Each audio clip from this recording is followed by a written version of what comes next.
I want to begin this morning with an image. And for those who are listening to this talk as a podcast later, I'll make sure the image is in the episode notes and you can see it in your browser. Now, by a show of hands, how many of you first see a rabbit?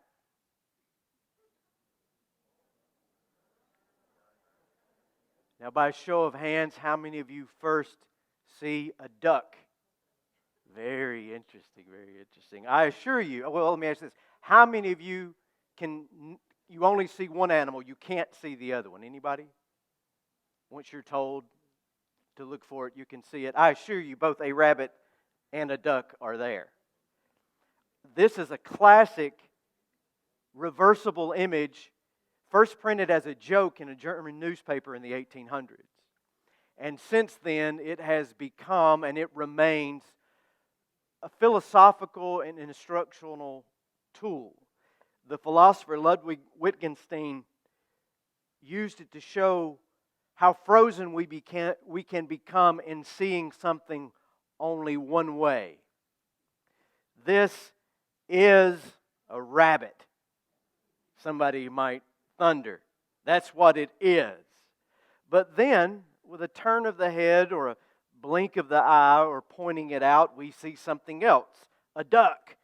And then what we have to say then is, I see it as a rabbit. That's my view, but it could be something else as well. And it's a quick and fun way to launch into how we all look at the same things, but see them very differently. Social issues, religion, politics, theology. Sometimes you can't say, this is it. It can't be any other thing. You can only say, this is what I see. And recognizing that others might see something else. This was also a favorite image and a thought experiment for Thomas Kuhn. If you studied philosophy, business, or science in college in the 1970s, 80s, or 90s, you certainly crossed paths with Dr. Kuhn, whether you remember him or not. He used this image a little different than Wittgenstein. Kuhn is the man who coined the phrase paradigm shift. A revolution in the way one thinks about and sees the world. It's not simply a revolution in the way one thinks and looks at a simple cartoon. It's not just about a different way of seeing something. He was saying that once you see something differently, you can never unsee it. Once you have the blinders pulled off to see certain parts of reality around you, there's never any going back. And so your view of the world has to change. Now, Dr. Kuhn is here with his favorite image, and this is a practical example. 400 years ago, the entire Western world was of the belief that the earth was the center of the universe. Just 400 years ago. Galileo, who is also pictured here, trying to explain it to the good church fathers, was an Italian scientist working on conclusions made by Polish astronomer Copernicus. And he refuted the belief, saying, no, the earth is not the center of the universe. The facts say otherwise. The earth is rotating around the sun. And this upended 2,000 years of established science and 1,000 years, 1,500 years of established church doctrine. Galileo was called before the Inquisition, which was the theological enforcer of the church. His books were banned, a practice as old as books themselves. And along with the books that Copernicus had written decades earlier, he was placed under house arrest and declared a heretic. He was denied a proper church burial so that when he died, he was dumped into an unmarked grave in Florence, not allowed to be buried in his own family cemetery. And if you think this is ancient history, it is not.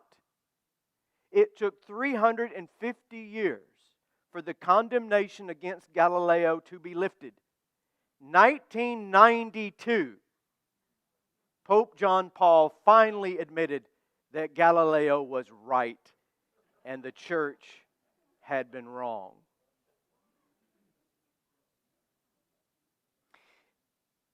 This was more than a change of perspective. It was a change in reality. And authorities could cry and complain and make accusations and mark people as heretics and deny for centuries these new facts, but it wouldn't return things to where they were before those facts came to be. You simply can't put the toothpaste back into the tube. The horse has left the barn. That dog won't hunt. Just pick whatever idiom you want to use right there. There is only a rabbit. You can't say that once you know that a duck is also in the picture. Now, there is no way to unknow or to unsee discovery. And I'll give you one more example, if you'll bear with me, before I make the application to the Emmaus Road story. Back in 2008, I had a cute little leather holster on my hip, and inside that holster was the most advanced communication device in the world, particularly in the business world, and it was this, the Blackberry Curve 8300. Anybody else have a Blackberry back in the day? My God, I loved that thing. It had a camera. Revolutionary. You could get email on it. And then, if you were real clever, you could get push notifications. Kids call them text messages today. And it was so secure that no hacker could ever touch it. And I loved it, and so did a lot of people. In 2008, BlackBerry had 40% of the smartphone market. What percentage of the market does BlackBerry have today? 0. What happened? Apple, the iPhone, Google, the Android, and those companies realized that ordinary people, not just email-obsessed executives or those trying to upgrade from their flip phones or their pagers, would like a usable, fun, multi-connected device with a touch screen. They thought people would benefit from an entire ecosystem, things called apps, that were easy to download. And Steve Jobs said in 2007, when the first ever iPhone came out, iPhone is a revolutionary and magical product that is literally 5 years ahead of any other mobile phone. And when he said that, BlackBerry laughed. And so did Nokia. And so did I. No one wants a touch screen, we said. No one wants to stay connected all the time. They want to keep their personal and business lives separate, we said. Nobody would spend $500 for a telephone, we said.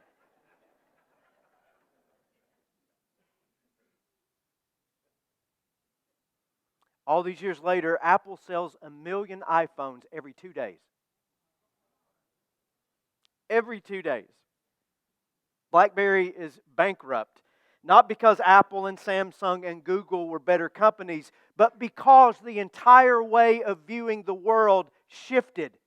The whole way of seeing reality changed. And we could not see it at the time. That's a paradigm shift. That's a whole new way of looking at reality. When Jesus joins those downtrodden disciples on the road to Emmaus, what is it that he is asking these two chaps to do? Maybe I should start with Cleopas. When Jesus asked him what he's so sad about, he tells him, Jesus was murdered. We had all our hopes up that he was the one who would deliver Israel. And now we're just completely confused because he's dead, and some people in our group have told us this morning that they can't find his body and say that he's alive. It was supposed to look like this. It was supposed to be as so. It's supposed to have operated like that. And so Jesus has held up an image to them, and Cleopas is telling Jesus what they see, how they have viewed things. And then Jesus asked them to look at it differently. And that's actually a gentle way of saying it. Jesus actually says, "Hey, bonehead, how can you be so blind to the facts?" He says, "Why are you so thick-headed? Why are you so slow-hearted?" Jesus demands a Galilean shift. Put down that Blackberry and pick up the iPhone, bro. It's obsolete. You're going to have to throw away, now listen very carefully here. You're going to have to throw away your complete framework for looking at and understanding Jesus, for looking at and understanding the world, because your view doesn't operate in the face of this new reality, and you're going to have to replace it with a belief system that will actually work.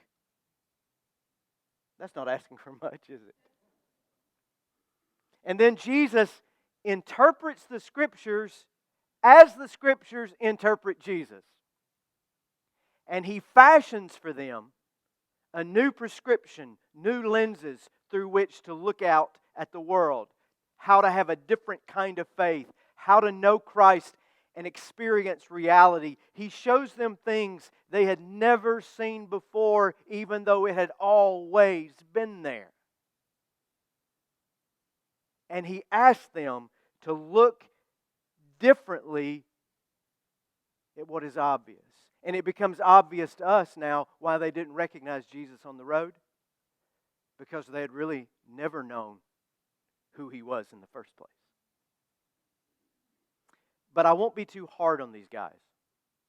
Do you know why?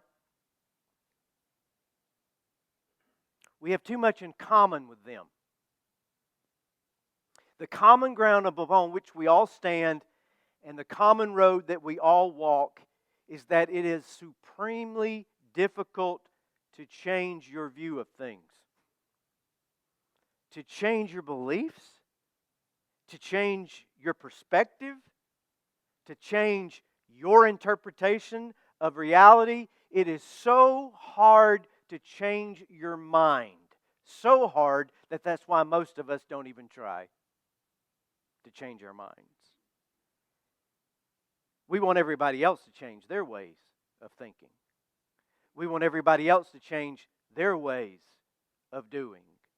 We want our society, our community, our country to change, but we're not interested in making any changes ourselves.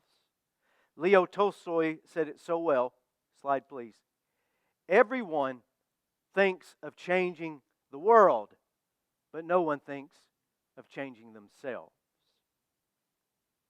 And it's really hard, and here's why. Number one, it's hard to change our minds because facts alone will not change our minds. If facts worked, the world would be a different place. But they simply don't work in changing people's minds. You can drown a person with credible and otherwise convincing information, and their brains will be as slick as Teflon.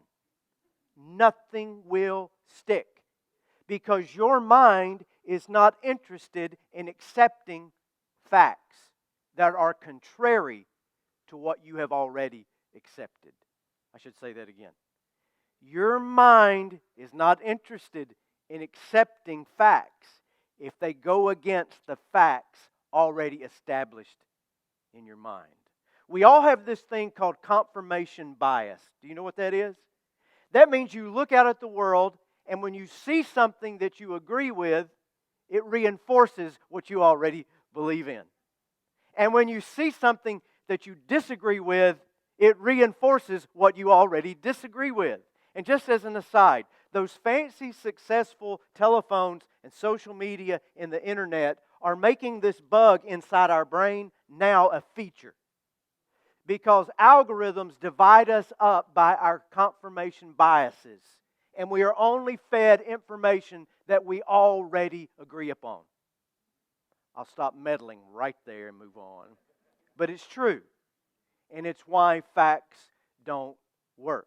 We see what we want to see, we hear what we want to hear, and neuroscience is now proving that we actually lay down little grooves in our brain, the way that we think. These little trains create these rails, and we get stuck in it, and the rails get deeper, and the rut gets deeper, and it takes something extraordinary to stop that locomotive of conviction that we all have. 2, we are loyal to our group. I'm in a group that believes like me. I'm with my people. I have found my tribe. I can't disappoint them. If I begin to believe something a little different than they believe, they may throw me out. I might get pushed aside. They may no longer accept me. And we are social animals. We want to be with people who we feel like are on the same road with us. We feel like they've got our backs. We feel like we're on the same team. And it's hard to break loose out of that, because if we start sort of unconnecting from established beliefs that others around us have, they won't think that we've unconnected. They'll think that we've gone unhinged. And there won't be a place for us anymore. But third, the biggest roadblock of all of changing our minds. Change requires humility. We all have this thing that Sigmund Freud called the ego. The Hebrew Bible, the Christian New Testament, has a little different word for it. It's simply pride. And pride gets in the way of us actually becoming the people that God has made us to be. Because if you dig in and believe something long enough, and then one day you say, I might have been wrong. Oh, that hurts. I mean, it's one thing to admit to somebody that you might be wrong, but when you start to admit it to yourself, it feels like your insides are falling apart. I have invested in this way of seeing things, of understanding things this way my entire life, and suddenly it's really not this way? How do I go out there and tell people that my mind is changing? Bob Dylan saying, stop all your sweeping and swallow your pride. It's not poison, but boy, it tastes like poison. And it feels like poison. So you take all three of these together. That facts alone will not change minds. You're loyal to your group, to your tribe. And then our own ego and our own pride. And it's really hard. So that's why it usually takes an Emmaus Road kind of experience to change our minds. That is, some things usually have to crash and burn. Some very important things. Some of those trains on fixed tracks inside of our heads have to derail. Alleviation of our internal pain has to become greater than our allegiance to a group or an interpretation. Something has to come along, and I hate to tell you this, something has to come along and crush your ego, or your mind will never change. Most of us will not change our minds. We will not change our beliefs. We will not change our worldview. We will not go further down the road, so to speak, until we are forced to do it. That's simply the human condition. And again, it's why I can't be too hard on these disciples walking the road, because I've been there. They are crushed with grief, with profound disillusionment. They have lost more than a friend or a teacher. Everything they had cast their hopes upon, everything they had believed in, everything they had counted on, everything they had stood for has been shattered.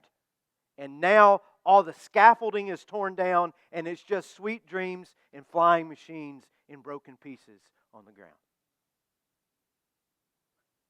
They thought Jesus would overthrow the corrupt religious nobility, that He would break the backs of those who had been breaking them. They thought Jesus would grab Pilate by the throat, the scoundrel that he was, and cast him out of God's holy city and send him back packing to Rome. And when the legions came marching into town to put down this carpenter's rebellion, they knew that Jesus would repel them like the old heroes of old, that He would bring down the walls like Joshua, that He would slay the multitudes like Gideon, that He would kill the giants like David. And where everybody else had failed, they knew that Jesus would succeed. And then there they were at Golgotha. And on that hillside, Jesus hung between two insurrectionists, hanging there between heaven and earth like a butcher had set Him out on the market. And you can be sure that the Romans were butchers. And they look up at Him and they realize that their hopes and dreams were dying with Him.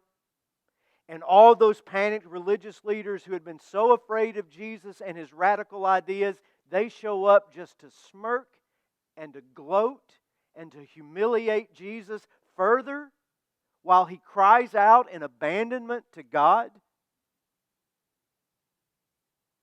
And when they put Jesus in that grave, all their beliefs and convictions and hopes and everything that they had been living for and the way that they looked at the world went into that grave with Jesus.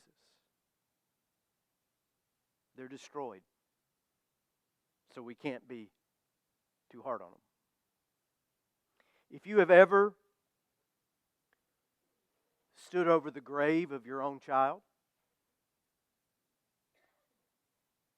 if you've ever been hooked up to radioactive liquid slowly dripping into your veins, if you've had to let go of a lifelong partner, the one who was always by your side and on your side and your other side, if you've ever had to stand in divorce court against your will, if you've discovered that the person you most trusted was actually an abuser, a monster, if you've had the crisis of suddenly awakening to the fact that life and people are not who they appeared to be, or if you have had that slow internal erosion of all you thought was certain, then you know the chaos. You know the incoherence, the crippling grief, the anxiety, the utter lostness of lifting your head and seeing all your faith, hope, and love nailed to a cross and then buried in the earth. What then? What then? It's then that you just might find the living Christ walking beside you. You may not notice Him at first. And when you do, you may not recognize Him. And when He speaks, His voice might sound strange, unfamiliar, unsettling. He may come to you in ways you never dreamed of, in a form that you could not have expected, and in an experience that you never anticipated. But God, as my witness, Christ will come to you. I believe that with all of my heart. Because I didn't see Him, but I have found Him beside me on the road when I thought the road had nowhere else to go. He will find you there, and it won't simply be for the purpose of changing your mind. It'll be for the purpose of changing you. Dr. James Finley tells a little parable about a stone falling into a well of water. And the stone lands on this little ledge, just this little outcropping, little protrusion off the wall. It's just a simple little story, but it's so powerful. And the little stone sitting on the ledge says to itself, "Oh, it's so good not to be falling any longer. I'm just going to sit right here." And the stone does. And Finley says, "Now imagine you're that stone." We all do this. We get settled into life. We get settled into our beliefs. We get settled into our convictions. And there we are. But the problem with being surrounded by water is that water erodes. And that little ledge starts to give way, starts to erode, and then the stone is falling, falling